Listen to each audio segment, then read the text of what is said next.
Hello everyone, मी शुभम गोयकर आणि आज मी machine learning मधील एक अतिशय महत्त्वाच्या टॉपिकवर डिस्कशन करणार आहे. तो म्हणजे डेटा प्री प्रोसेसिंग.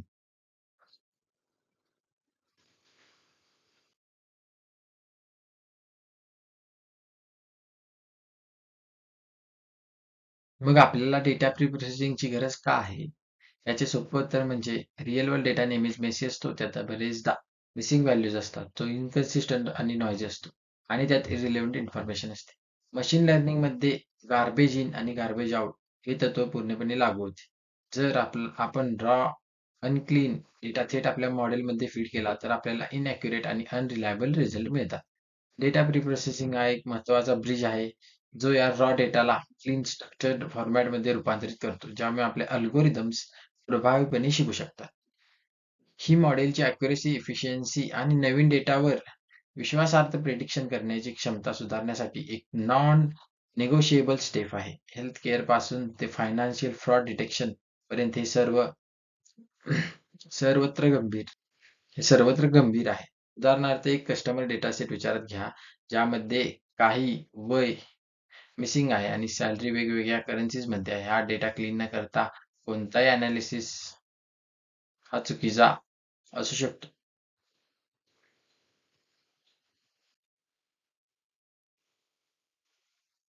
त्यानंतर कन्सेप्ट अँड डिस्क्रिप्शन. आता नक्की डेटा प्री प्रोसेसिंग म्हणजे काय? ही मशीन लर्निंग पाईपलाईन मधील एक महत्वाची स्टेप आहे, जिथे आपण मॉडेल बनवण्यापूर्वी रॉ डेटा तयार आणि क्लीन करतो. यामध्ये मिसिंग डेटा हाताळणे, कॅटेगरिकल व्हेरिएबलला नंबरमध्ये इन्कोड करणे, फीचर स्केल करणे आणि डायमेन्शनॅलिटी कमी करणे यासारख्या टेक्निक्सचा समावेश होतो. मॉडेल परफॉर्मन्स सुधारण्यासाठी, अर्थपूर्ण पॅटर्न्स एक्स्ट्रॅक्ट करण्यासाठी, डेटा क्वालिटी सुधारणे हा आहे.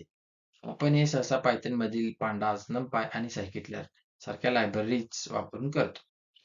यामध्ये समाविष्ट असलेल्या मुख्य स्टेप आहेत. पहिली म्हणजे डेटा क्लिनिंग, म्हणजेच मिसिंग व्हॅल्यूज हाताळणे आणि नॉईज काढून टाकणे. दुसरी म्हणजे डेटा इंटिग्रेशन, वेगवेगळ्या सोर्स पासून डेटा एकत्र करणे. त्यानंतर तिसरी डेटा ट्रान्सफॉर्मेशन, यामध्ये नॉर्मलायझेशन आणि स्केलिंग यांसारख्या टेक्निक्सचा यूज केला जातो. त्यानंतर आहे डेटा रिडक्शन, महत्वाची फीचर्स निवडणे आणि डायमेन्शन्स कमी करणे. हे एक महत्वाची स्टेप आहे.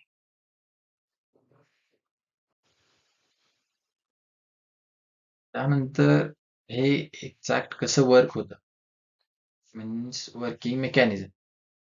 मग हे प्रॅक्टिकली कसे काम करते? आपण डेटावर एक सिक्वेन्स ऑफ ऑपरेशन्स लागू करतो.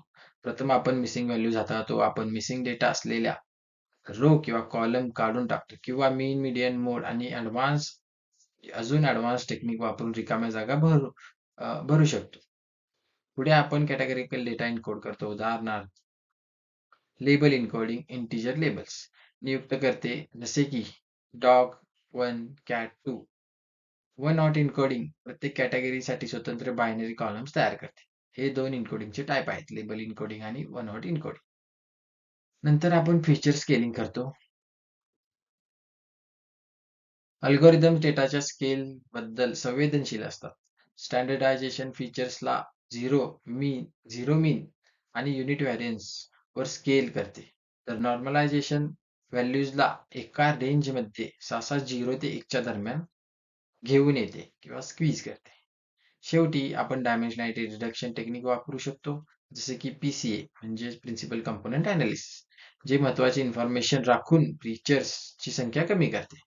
त्यानंतर सायकिट स्टँडर्ड स्केल वापरून स्केलिंग करण्याचे एक साधे कोड एक्झाम्पल इथे दिसेल तुम्हाला. या एक्झाम्पल मध्ये एसक्यूएल लायब्ररीतून आपण स्टँडर्ड स्केलर इम्पोर्ट केलेला आहे. त्यानंतर स्केलर डिफाईन केलेला आहे, scaler is equal to standard scaler. आणि त्यानंतर त्या स्केलर व्हॅल्यूना एक्स अंडरस्कोर स्केल्ड या व्हेरिएबल मध्ये फिट करून त्यांना ट्रान्सफॉर्म केलेलं आहे. अशा प्रकारे आपण पायथन सायकिट लर्न मधील स्टँडर्ड स्केलर यूज करून व्हॅल्यूना स्केल करू शकतो. त्यानंतर चॅलेंजेस आणि लिमिटेशन्स. मात्र डेटा प्रोसेसिंग ही कोणती मॅजिक गोष्ट नाही. आणि त्याचा स्वतःचा काही मर्यादा आहेत. जर आपण डायमेन्शनॅलिटी रिडक्शन किंवा इम्प्युटेशन अग्रेसिव्हपणे केले तर इन्फॉर्मेशन लॉस होण्याचा धोका असतो. काही टेक्निक्स मोठ्या डेटा सेटवर खूप कम्प्युटेशनल कॉस्ट घेऊ शकतात. जर मिसिंग व्हॅल्यूज भरण्यासाठी कॉम्प्लेक्स मॉडेल वापरले तर इम्प्युटेशन दरम्यान ओव्हरफिटिंग होण्याचा धोका असतो. कारण ते असे पॅटर्न्स ऍक्सिडेंटली शिकू शकते जे जनरलाइज होत नाहीत. शेवटी बऱ्याच मेथड्स डेटाच्या डिस्ट्रीब्युशन बद्दल गृहीत गृहीतके बांधतात. ही नेहमी खरी नसतात. हे काही चॅलेंजेस होते. उदाहरणार्थ मिसिंग सॅलरी डेटा भरण्यासाठी मीन वापरल्यास डेटा सेटची व्हॅल्यू व्हॅरियन्स अंडर एस्टिमेट होते, ज्यामुळे बायस्ड मॉडेल प्रेडिक्शन होतात. त्यानंतर पार्ट आहे म्हणजे summary. Summary overall discussion of this topic. तर मजबूत आणि अचूक मशीन लर्निंग मॉडेल्स बनवण्यासाठी डेटा प्री प्रोसेसिंग एक नॉन निगोशिएबल फाउंडेशन आहे. ते मॉडेल कम्पॅटेबिलिटी सुनिश्चित करते, कारण ते डेटाला अल्गोरिदमने अपेक्षित केलेल्या न्यूमरिक स्केल्ड फॉर्मॅटमध्ये रूपांतरित करते. ते बेटर जनरलायझेशन सक्षम असते, कारण नॉईज आणि इरिलेव्हंट फीचर्स कमी करून मॉडेलला अनसीन रिअल वर्ल्ड डेटावर चांगले परफॉर्म करण्यास मदत करते. त्याचा प्रभाव सर्व डोमेनमध्ये गंभीर आहे. हेल्थ केअरमध्ये कन्सिस्टंट पेशंट रेकॉर्ड्स सुनिश्चित करणे, फायनान्समध्ये फ्रॉड डिटेक्शनसाठी ट्रान्झॅक्शन डेटा क्लीन करणे आणि NLP मध्ये टेक्स्ट डेटा तयार करणे. जरा विचार करा, एक मॉडेल जो इन्कम ज्याची रेंज आहे 50,000 ते 1,00,000 आणि ज्याचं वय आहे 20 ते 60 सारख्या फीचर्स वापरतो, त्यामध्ये स्केलिंग शिवाय इन्कम फीचर्सकडे अनफेअर बायस असेल. प्री प्रोसेसिंग हे बायस दूर करते. Thank you.